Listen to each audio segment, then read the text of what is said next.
পরশুদিন সকালে আমার ভাইকে এক ঝুড়ি পেঁয়াজ দিয়ে বসিয়ে দিয়েছিলাম খোসা ছাড়ানোর জন্য। এই পেঁয়াজের খোসাটাই আমার দরকার। বাবারে বাবা, আগের দিন গাছের হরলিক্স বানানো দেখাতে গিয়ে একটু ডিএপি মানে রাসায়নিক সার ব্যবহার করেছিলাম, তার জন্য যে কত কথা শোনালে তোমরা, মিথ্যেবাদী এই সেই।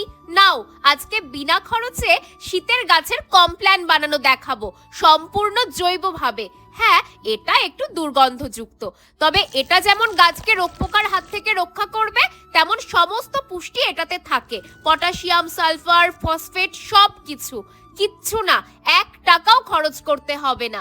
মায়ের রান্নাঘর থেকে শুধু পেঁয়াজের খোসা 2 মুঠো সংগ্রহ করো, তারপর সেটাকে 3 দিনের জন্য ½ লিটার জলে ভিজিয়ে রাখো।